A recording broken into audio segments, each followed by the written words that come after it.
When I see the religious practice, particularly in my household, so I'm a Muslim, I see some of the practice that are going without some rationale. Our forefathers did it, so we are doing it. But I want to introduce that rationale to my family. How should I approach them, or how should I discuss it with them? A far better approach, which is not just a good policy, but actually a very honest thing to do, is to ask, if you are religious, sir, don't you want to be truly and purely religious? Is it not? Shouldn't the first thing be to examine my life as I am living? Can we look at our religions, our traditions, our rituals, our beliefs, and say, well, we are committed to purity? Don't we want to refine our thoughts, our traditions? Don't we want to be coming to the sacred with a certain honesty? Instead of being approximately religious, can we be exactly religious? They do make sacrifices in the name of religion, right? Sometimes they would limit their consumption, sometimes they won't even eat, sometimes they'll want to modify their behavior. So there are a lot of adjustments that they make to be called as religious. But the path you are walking in the name of religion is actually truly religious. Namaste, Acharya ji, and I'm the first year student of PG at IIT Kanpur. So my question is that when I see the religious practice that in my household, particularly in my household, I see some of the practice that are going without some rationale, and like our forefathers did it, so we are doing it. But I want to introduce that rationale to my family, to my like elders, like my father and my other elders, like my grandfather. So for that, how should I approach them, or how should I discuss it with them, such that it does not like affect their faith and it does not like offend them? You'll have to tell them that the objective of religion is not to attain a heaven, not to please a holy figure, but to come to your own inner truth, and that is sacred. You'll have to tell them, I'm a Muslim. I'm a Muslim. You are a Muslim. Be it a Hindu, a Muslim, a Christian, anybody, the highest objective of religion is truth. Truth. Your family would understand the word haq. Yes. Haq. That is the highest. And if the truth is the highest, then shouldn't you begin by dropping falsenesses wherever you see them? Is that not a good way to begin? Yeah, that's a very good way to begin. But the thing is, the rationale you have, I have, but how should I like convince them to do that? No, don't convince them. Just ask them what is it that they want and show them, request them and show them that which they really want, which is the objective and the pinnacle of all religion, is not going to be attained through blind ritualism. Yes, of course. If they are religious, then shouldn't they be truly religious? If I say I'm religious and you tell me, no, religion is nothing, waste, then obviously I'll be offended. I won't listen to you. Yeah. So even practically, this kind of approach won't work. Yes. A far better approach, which is not just a good policy, but actually a very honest thing to do, is to ask, if you are religious, sir, don't you want to be truly and purely religious? And religion is about a total commitment to the truth, is it not? Yes. And if I am to be committed to the truth, Shouldn't the first thing be to examine my life as I'm living? And wherever I spot fakeness, falseness, hollowness, ignorance, drop it? Yes. If I'm doing something as a mere ritual without knowing what it means, am I being truthful? No. So that's the question to ask. It's a very simple question. In the holy books, it is often said, you must never live in falseness, in darkness, in hollow dreams. Do not go down the wrong lane. They declare that way, don't they? What do those words, those lines, what do they really mean?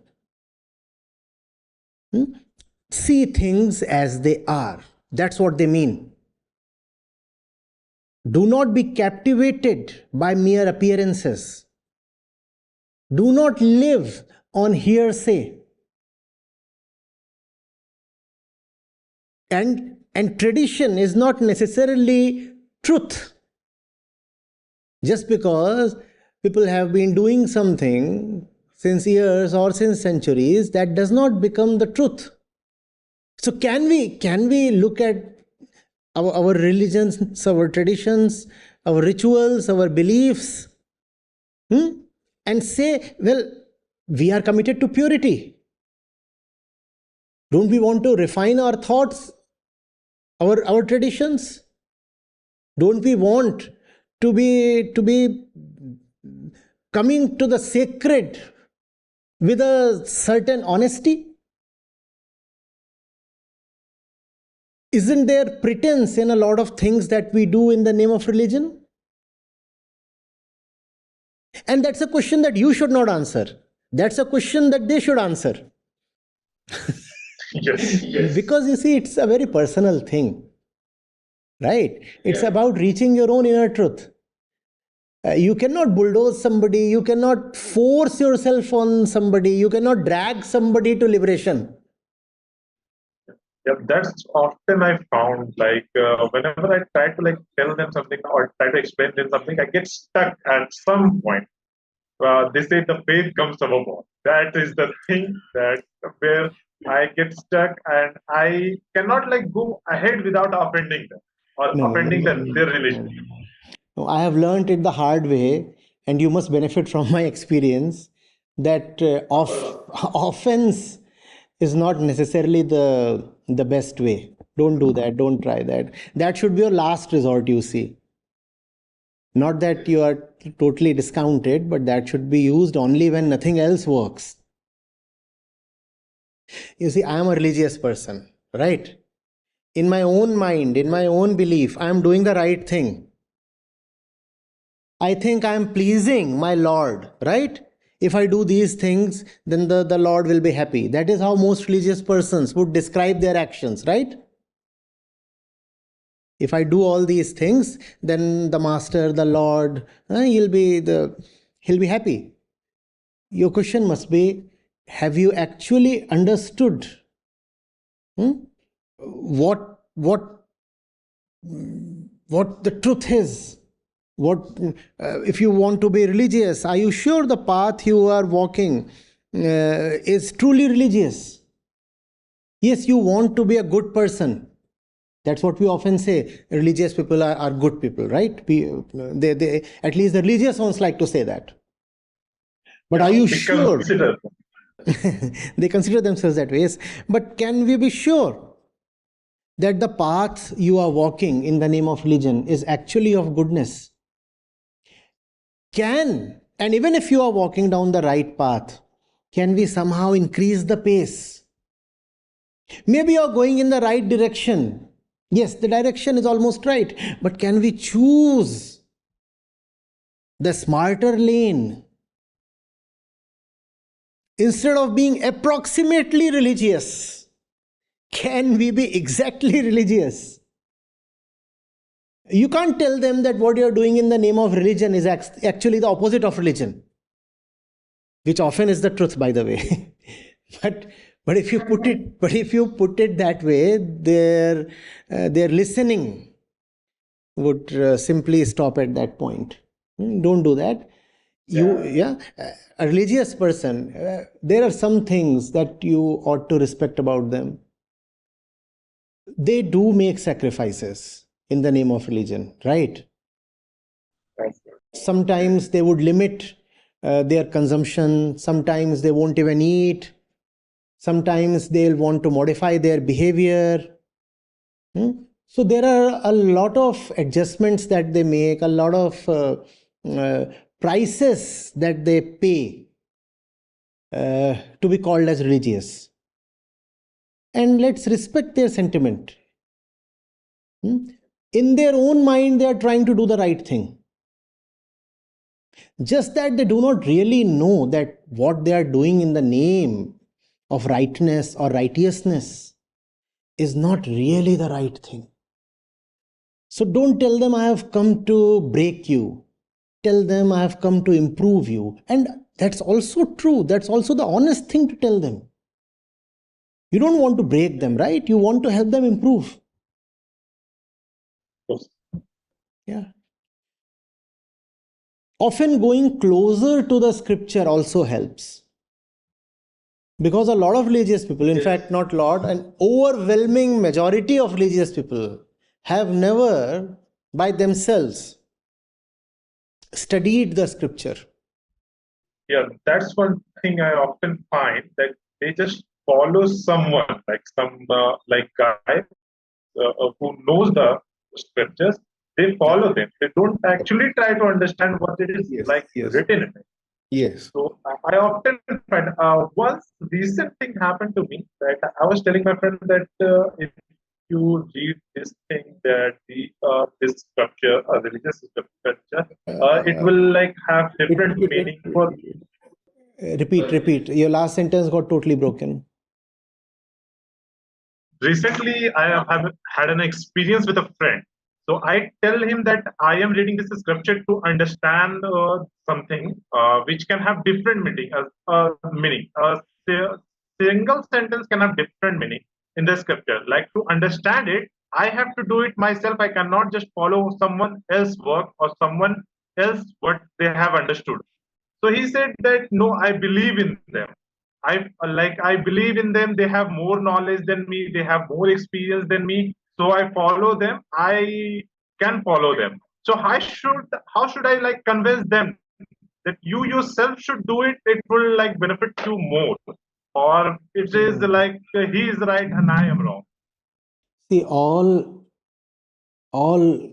good books exist to awaken your consciousness, to make you brighter, sharper, clearer, right?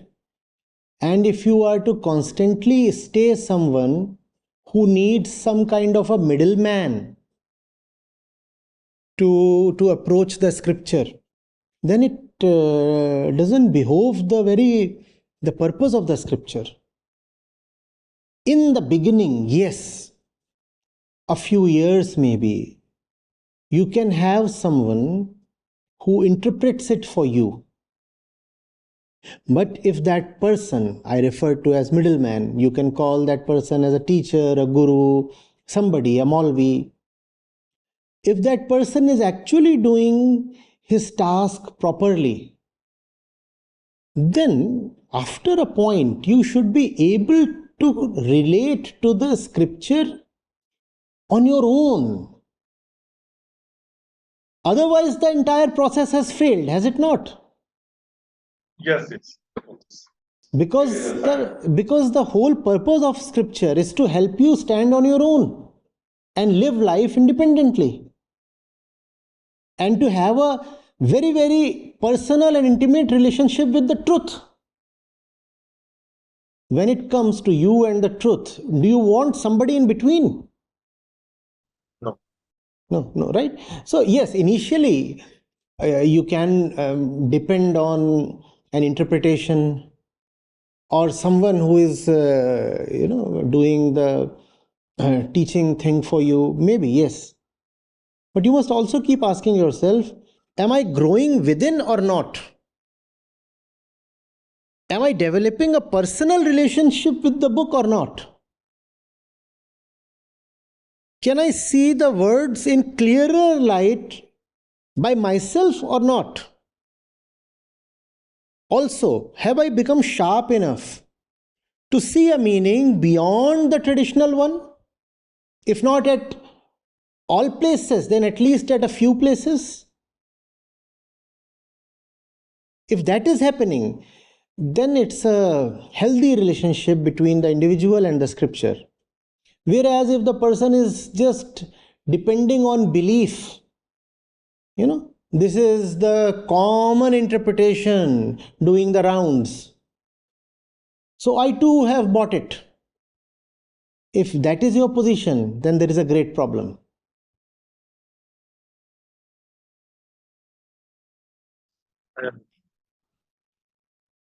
Okay, I understood it. Like we have to have a personal relationship with the scripture and to to get a beyond meaning of what it is written in, rather than what is the other person or the middleman is explaining after this guidance. I understood because you see the truth is to follow. Yes, because the truth is a very, very intimate thing, is it not? Yes. Yeah, I also think it's very personal for me about these kind of things. It's quite personal to me. I also think the same. And when you are speaking to people in matters of religion, be a little discreet. On one hand, you are responsible and you are loving, so you want to bring the right thing to a lot of people. That is understandable and appreciable. But also, you must understand not everybody is ready. So, no point trying to push your way through. Yes. Yeah, that is the thing I follow. Like charity begins at home. I want to improve myself first, then go on. Yes. Wonderful.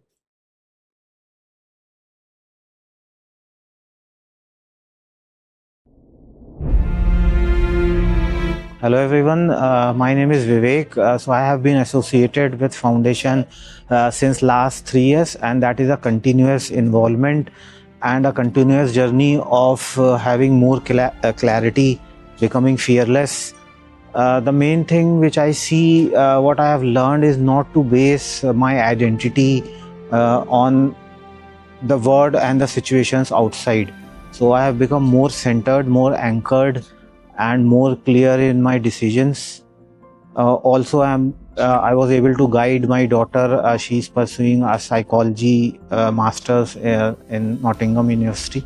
So that was all. I wouldn't have, had that mindset to be true and courage to send her alone there and, to take that much of loan and everything. But however, when you enroll in Gita, you know what is the right thing to do, and all the falsehood from your life begins falling off, and that is what gives you freedom.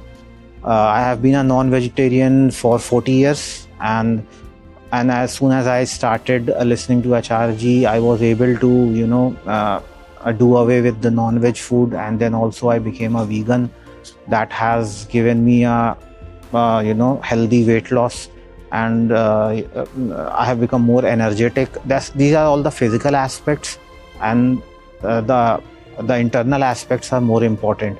So Gita or Vedanta should be the center of our life, and I don't think there is any other source currently existing which is delivering the message and the concept of Sri Krishna or Vedanta so clearly and so profoundly. So please join in regular Gita sessions. The asking fees has been reduced to almost nothing. The only thing which is asked is your dedication and your true love for Krishna. So that is all from my side. Thank you.